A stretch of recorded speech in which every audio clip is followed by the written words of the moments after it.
Salam planter Indonesia. Kali ini kita akan membicarakan bagaimana cara membuat bibit kita, bibit sawit kelapa sawit kita menjadi bibit yang berkualitas dengan cara yang mungkin di luar kebiasaan. Pada umumnya pemupukan di bibitan, kalau yang kita menggunakan biasa di sini adalah dengan menggunakan double stage. Stage yang pertama adalah bibitan dengan menggunakan baby bag ukuran 14 x 22.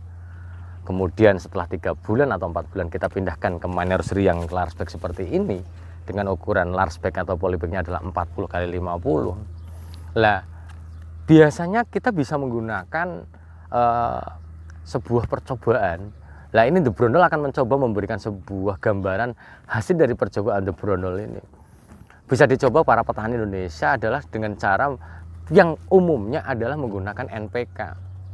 Pemupukan di bibitan di large bag seperti ini adalah dilakukan dengan menggunakan rotasi 2 minggu sekali, yaitu dengan menggunakan NPK.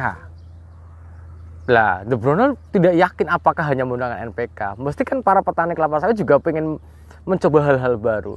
Apakah bisa menggunakan urea dan KCl sebagai sumber nitrogen dan kaliumnya?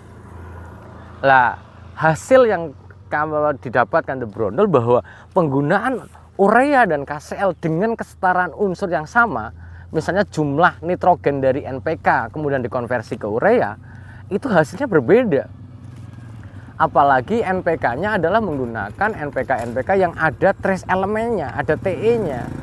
Sehingga harus ada campuran bahan lain yang mana supaya daunnya kembali bagus. Contohnya, penggunaan urea dan KCl yang sudah digunakan di bibitan, urea secara langsung itu akan membuat bahwa daun terlihat lebih kusam dan dia lebih keras. Jadi kalau diginikan dia akan kerbak.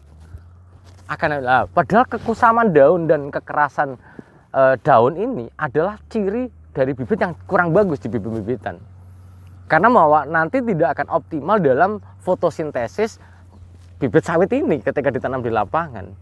Sehingga The Brondol mencoba menggunakan campuran bahan, yaitu adalah menggunakan monosodium atau mononatrium glutamat ini. Ini mungkin hanya iklan saya, hanya merek, salah satu merek saja, boleh pakai menggunakan Ajinomoto, boleh menggunakan Sasa, boleh menggunakan Miwon, sampai tidak menggunakan merek pun nggak apa-apa. Penggunaan monosodium glutamat atau mononatrium glutamat ini ke dalam bibit bisa diaplikasikan adalah 3 hari sebelum memasukkan urea dan KCl-nya. Yang mana urea dan KCl-nya sudah diukur kesetaraannya, jumlahnya dari NPK yang biasa direkomendasikan. Penggunaan ini ternyata memberikan sebuah dampak baik terhadap tanaman di pembibitan ini. Penggunaannya hanya seujung kuku saja, hanya sejumput segini saja, sedikit saja. Kita bisa taburkan, di mana penaburannya ini adalah 3 hari sebelum pemupukan urea dan KCl-nya. Hasilnya luar biasa, bahwa mononatrium atau monosodium glutamat ini memberikan sebuah tambahan hormon perangsang pertumbuhan yang bagus bagi bibit kita. Ternyata setelah diaplikasikan selama 2 minggu, maka bibitnya setelah 2 minggu akan memberikan aspek dari bibitnya sudah mulai dia lentur daunnya dan dia sudah mulai memberikan warna yang semengkilat. Jadi kalau ini diaplikasikan kepada para pembibit kelapa sawit, apalagi dengan orientasi dijual, silahkan bapak-bapak dicoba atau ibu-ibu coba di dalam pembibitannya. Bisa menggunakan contoh dulu, misalnya 5 sampel dulu, buktikan perbedaannya. Ternyata bahwa penggunaan ini juga akan memperlebar kapasitas dari tanahnya, di mana hasil pengukurannya adalah bahwa penggunaan KCl itu adalah akan berimbas kepada bonggol yang lebih besar. Bonggol yang lebih besar juga ini adalah bagian dari kualitas bibit yang baik. Sehingga yang harus dilakukan adalah bagaimana membesarkan bonggolnya. Ternyata KCl bisa membesarkan bonggolnya ini. Jumlah pembesarannya luar biasa. Karena bonggol yang besar akan memberikan jumlah akar yang lebih banyak dari tanamannya itu sendiri.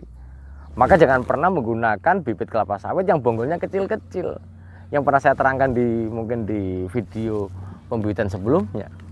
Jadi kesimpulannya adalah para planter Indonesia bisa dicoba silahkan dengan menggunakan monosodium glutamat atau mononatrium glutamat untuk pembibitan kelapa sawit. Karena pembibitan kelapa sawit ternyata melakukan respon yang baik terhadap penggunaan monosodium atau mononatrium glutamat dengan aplikasi 3 hari sebelum pemupukannya.